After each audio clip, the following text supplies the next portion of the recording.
staying safe and well. Safe and well. In today's video, I'm going to be talking about the physical books that I read over the past month and a week. I read a lot of books in July. As of today, which I'm recording this the 30th, so I still have today and tomorrow to go, so I might finish another book today or tomorrow. But as of today, I've read 19 books in July, which is my highest reading month thus far, and which is crazy for me to comprehend. As someone who just got back into reading in January and could not imagine reading that many books in a month. But yeah, so I read a lot of books this past month. A lot of them were on my Kindle, so I'm going to do a separate video talking about my Kindle books. But today I'm going to be talking about the physical books. So book tapping and scratching and all of that. So sit back and relax and let's get into it. So here's the stack that we're working with today.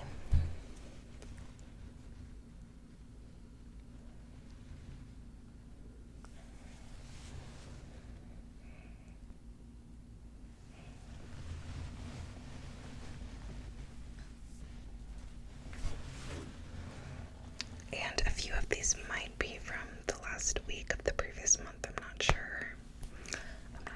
But yeah, let's get into it. So first I want to talk about The Summer I Turned Pretty. This is a YA trilogy that I read when I was in middle school initially, and last year they came out with a show for it on Prime Video, and they came out with season 2 of the show this summer. So naturally I wanted to reread the books because I'd kind of forgotten what happened. I forgot to turn off my AC. But this follows a girl named Belly, who has been in love with this boy, Conrad, since she was a kid, and has been best friends with his brother, Jeremiah, since she was a kid. So book 1 is all solely from her POV, Belly's POV, but in the next 2 books, you get other POVs from like the love interest.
books now is a little difficult to get into. Like, if I didn't read it while watching the show, I don't think I would have really been able to get back into it, but because I was watching the show weekly, like, it helped me stay in the world and whatnot. But book one is like very young, like very middle school, high school audience, so it is a little harder to get into once you're past that age. But book three, there's like a time jump, so I'm interested to get to that point because I had kind of forgotten about that, honestly. So now I'm midway through book two, and it's very interesting. You get a perspective from Jeremiah in book two, so I'm really enjoying that because I really like Jeremiah in the show. Though I remember the first time I read the books, I was Team Conrad, so I'm interested to see if I'll still be Team Conrad as far as the books go, but just Team Jeremiah as far as the show goes. So I don't know. But yeah, it's about Belly and her love triangle with Jeremiah and Conrad, these brothers. Her brother Steven also has a bit of a love thingy with her friend Taylor and this other girl, and this guy Taylor starts dating, so they have a bit of a love triangle too. I remember when I first read the books, I hated Taylor, and in book one, I still really didn't like Taylor because it was told from Belly's POV, and Belly has a lot of like resentment towards Taylor, even though Taylor's her BFF. But in the show, I actually really, really, really like Taylor's character, Taylor's vibe, just everything. So that's another portrayal I think they do like a lot better in the show. Like, they made her character have a lot more depth and be so much more likable in the show, and I ship her and Steven so much in the show, like maybe even more than Belly with either of her love interests in the show. And they also have to deal with grieving because Conrad's and Jeremiah's mother is sick in book one, and this is a woman who Belly's has looked up to as like her second mom, someone who she's gotten along with better than her mom. And I feel like they do a really good job in the show with just like showing them all grieving, like her mom grieving her best friend, the boys grieving their mom, Belly grieving the second mother. So that's another thing I really like about this show. And another thing I really like about the show, of course, here's an airplane, but another thing I really like about the show is that the soundtrack has been on point. They had One Direction, Taylor Swift, Olivia Rodriguez. Like, they had so many good songs. They played Still My Girl. They played Invisible Strain. Like, they have had so many bops thus far in the season. In season 2, and I still have a few episodes to go. So yeah, this is a good fun like YA summary book, but it does read very young, and I would say Belly is pretty unlikable in book one, but like, she's just a teenage girl, so like, you know. Conrad I also think is pretty unlikable in book one, honestly, but yeah, he's going through it, but yeah, he's kind of wild in book one. But yeah, so that's the first book that I just recently finished. Then pivoting to a completely different genre, we have Chosen by a Sinner.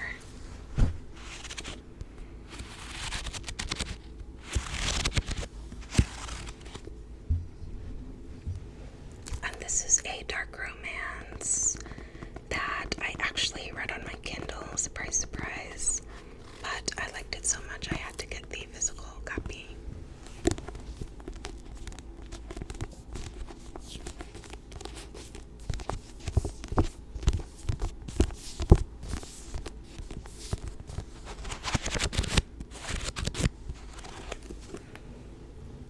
So, yeah, this is what the back looks like. Some nice shining buildings. front is just this dude in a nice suit, leaning against his car.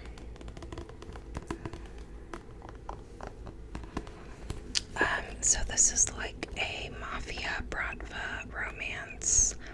So it is a dark romance. And it's a part of a 5-book series. But I tried to read 2 other books in this series, and I finished one of the ones I tried to read, but I just didn't like it. And then the other one, I got 70% through and couldn't finish it. And then the other 2 in the series just didn't sound good to me at all. So this is the only one in the series that I read and liked, but I really liked it. I will say though that like the formatting of this book I don't like. Like 1, the book is very tall. I don't love tall books. 2, it's too floppy.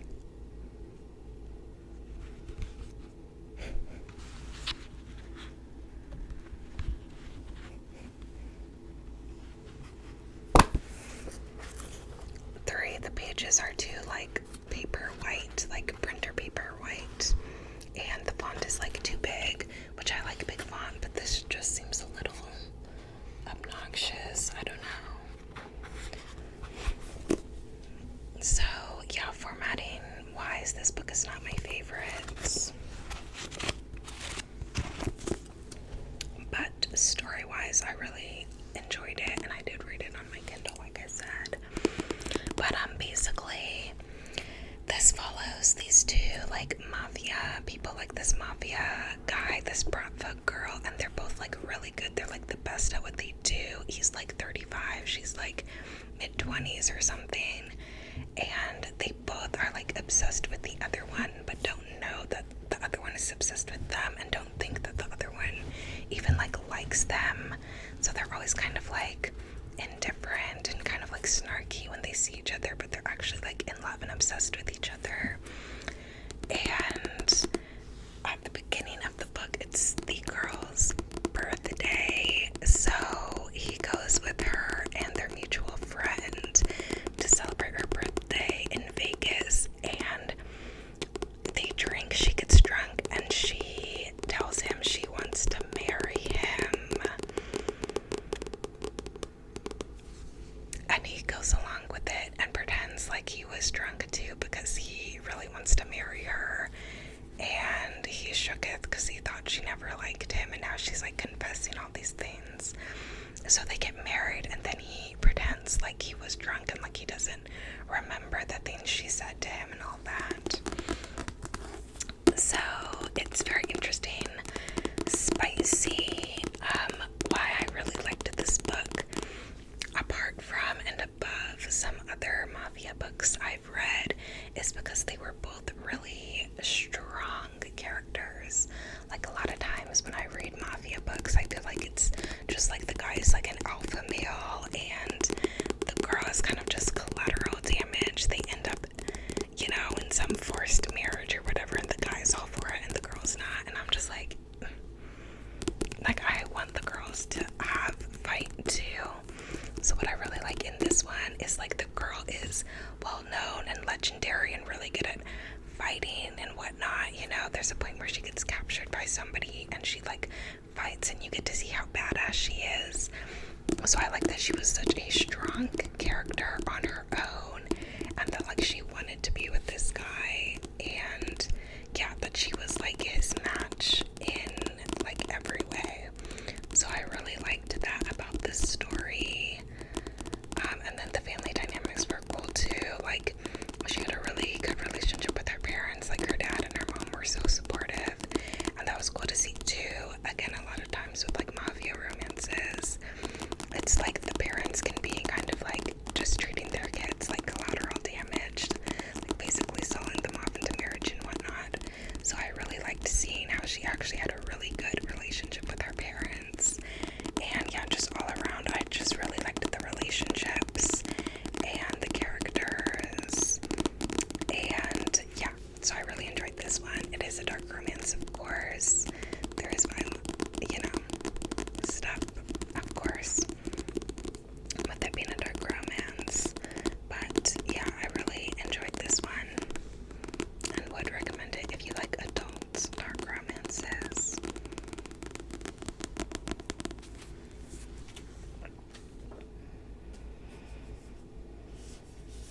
Next we have Tell Me Lies, which I actually did a whole reading vlog dedicated to this book, so check it out if you have not already.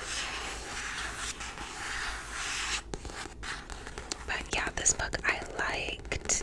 I did have some grievances with the author's portrayals of some characters and things, like some things I thought were ignorant that really didn't serve the plot at all and were kind of just sprinkled in there for no apparent reason. So I did take fault with some of that. But besides that, I thought the nostalgic, cozy feeling of the writing was really strong. I thought it did a good job of showing how family relationships can affect who you end up in romantic relationships with, and how undealt with the trauma can fester and seep into your other areas of life as well as your relationship with yourself. And I appreciated seeing the growth for the main character at the end of the book, because the growth that she achieves at the end of the book, I think, is what a lot of us strive for when we're in the midst of like a toxic relationship like that. So yeah, I did think it was a good book overall, though, you know, I did have some grievances with some of the portrayals of some of the characters and cultural themes and stuff like that.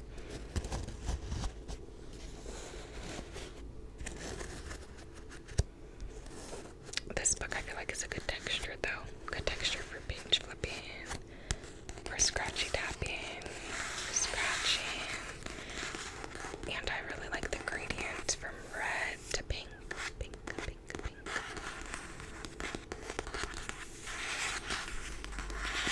Here's the sticker of the Hulu show, which I did watch and I did enjoy, and was actually the reason why I decided I wanted to read the book in the first place.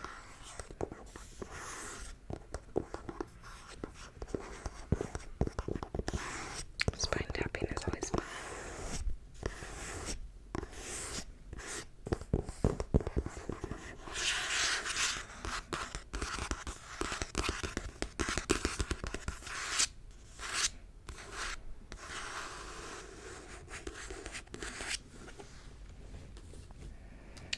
Next, we have Imagine Me and Believe Me, which are the last books in the Shatter Me series, the last full book and the last novella in the series. These I talked about in reading vlogs as well, but I'll just say the series as a whole, beautiful, lovely, stunning, gorgeous, one of my favorite dystopian fantasy series of all time. This and Red Queen are at the top of dystopian fantasy for me. So, love that. This book in particular, not my favorite, probably my least favorite in the entire series, honestly. It just felt unnecessary. The story didn't need to go there, I felt like, and it just felt out of place, different, and unnecessary from the other books in the series, in my opinion. So that was my feeling on this last book. Still good, but not anywhere near the level of the other books in the series, in my opinion. So, yeah, that was the last book in the series.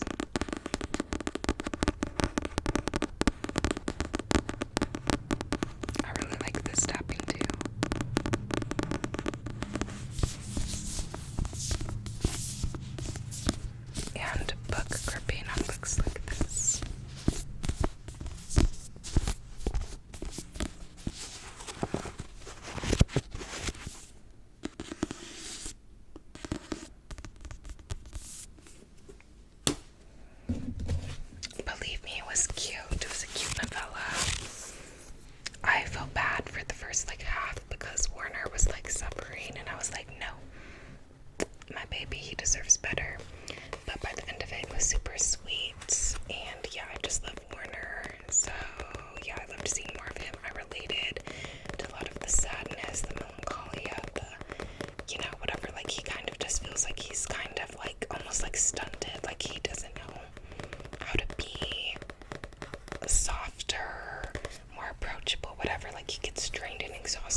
sad for him when he was sad, and I was happy for him when he was happy. And I do feel like this was a good end of the series. It definitely had more of a focus on Warner though, but I was fine with that because like Warner did end up really being a star in the series as a whole.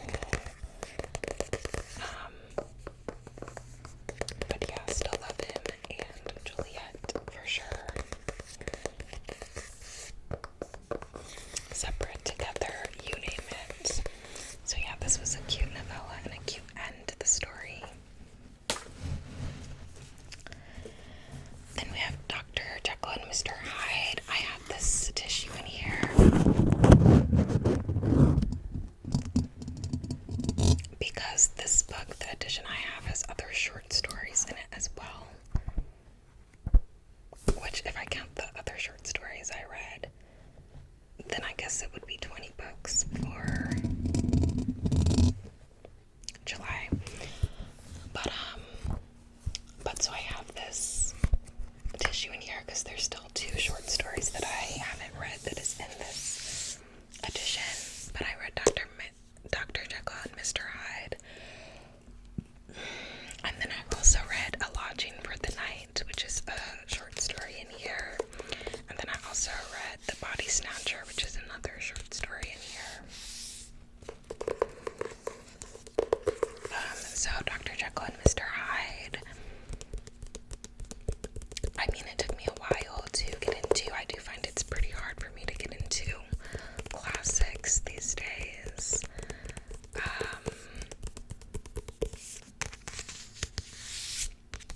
I don't know. The last, 4 pages or whatever I felt like was good, but I don't know. My brother got me this book, so I discussed it with him afterwards, and it's interesting. It's an interesting book to discuss with others because you'll see it different ways. Like for me, I didn't really sympathize with, Dr. Jekhyl and Mr. Hyde. At the end of it, I was kind of like the only reason he stopped was because he didn't want to get caught, whereas someone else, like my brother, looked at it more of well, in the end, he did come around, he, KO'd himself, after it was out of hand. So it's interesting because different people look at it different ways, so it's a good book as far as discussion goes for sure. I didn't love the story, honestly, but it's an interesting book, an interesting story that makes for interesting dialogue for sure. And then The Lodging for the Night, which was one of the short stories in this book that I read as well, after Dr. Jekhyl and Mr. Hyde. I honestly liked it better than Dr. Jekhyl and Mr. Hyde because it was interesting. The main character of that short story was a villain, and his name literally was Villain, so he could not have been more obvious with that. But it's just interesting. He's morally not a good guy, and you know that going into it from the first scene. He's with somebody and somebody gets KO'd while he's there, and he's just kind of that sucks, okay. And then he's wandering around, and it's snowy and cold outside, and he's trying to find a place to stay for the night.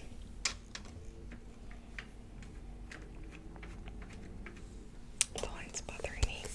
He's trying to find a place to stay for the night, and this guard, watch guard, whatever, keeps crossing paths, so he keeps going around the long way to try to not run into them because he feels like he looks suspicious after being at this crime scene earlier. And he's going and knocking on all these houses, trying to find a lodging for the night. And at the one house, somebody dumps water on him, and so then he's in danger of freezing to death. And so then he finally finds this old man who lets him into his place, and he takes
book. Like, there's very, like, ignorant things written in this book, specifically in Dr. Jekhyl and Mr. Hyde. I think there were, if I'm remembering correctly, there were, like, offensive things written about, like, queer people and whatnot, so I would keep that in mind. If you plan on reading a classic like that, because, yeah, that's something that's always disappointing for me when I pick up a classic and read that type of language.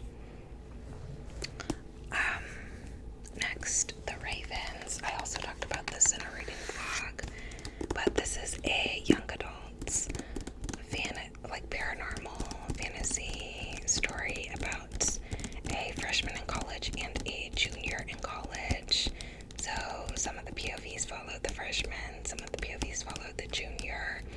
The junior is well off and in a sorority that's actually a secret coven of witches, and the freshman is kind of a nobody, always moved around with her mom growing up, and gets accepted into the sorority when she goes to school there and finds out that she actually has, like, powers.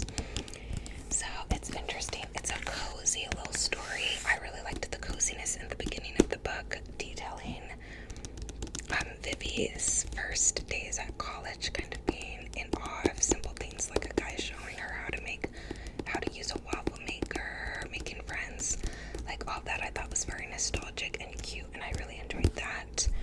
When it came to the actual, like, paranormal storyline, I felt like the plot was extremely predictable, and yeah, I just didn't love the storyline, didn't love the plots. So yeah, it was okay, but I didn't love it, and I bought the sequel before reading the first book, and now I wish I hadn't, because if I didn't have the sequel, I would not read it after reading this one. But it's okay. I'll give the sequel a try in the fall, probably around Halloween or something. But yeah.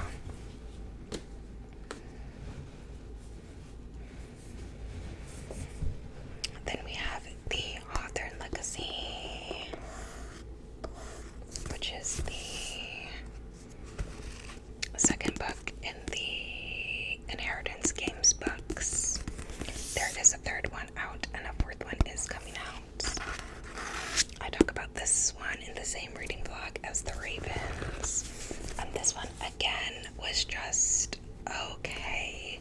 Like, the ending was really good, really sweet. So I feel like it wrapped things up really well, but a lot of the book was just kind of boring, didn't really suck me in. The chapters are so short, but it still felt like a task to pick this book up and read it for me. And I think I would actually really enjoy, like, if these were turned into movies. Like, it would be giving Knives Out, it would be giving, you know, different mystery series. So I think I would actually really enjoy this if it was adapted, but it just kind of felt like a chore and kind of boring to read for me personally. Grayson was disappointing in this book. Jameson was cute. That whole storyline, love triangle thing didn't go where I thought it was gonna go. Who knows if it goes somewhere else again in the next book? It probably does. But yeah, the twists and turns, you know, some of them were good, some of them were meh. But yeah, overall the book just didn't wow me. But the ending was really sweet. And yeah, someone's texting me. That is so annoying. Okay. And then this, I think, was from a previous month, but I think I just didn't show it the previous month. But this is the last physical book slash comic slash whatever that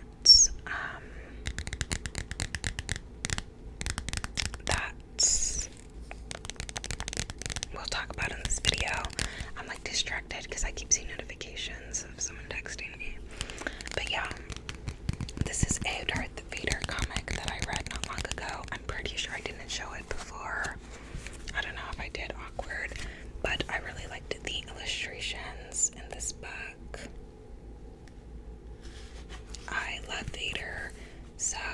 this was cool. I definitely want to get more comics. But yeah, this was just like a fun comic. And I loved all the Vader shots. Jabba the Hutt makes an appearance.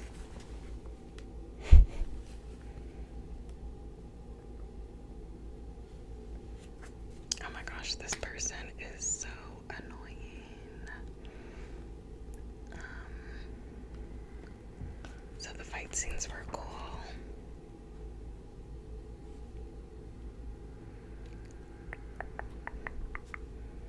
I hate when I select no contact delivery and they still contact me, like, what is going on? Some cool lighting schemes.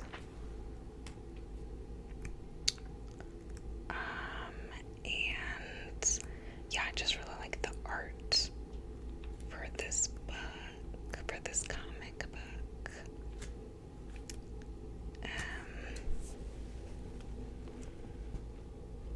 Like, stunning. So yeah, Vader is such a stunner. Who doesn't like him? Who? There's some flashbacks with Anakin and Padme.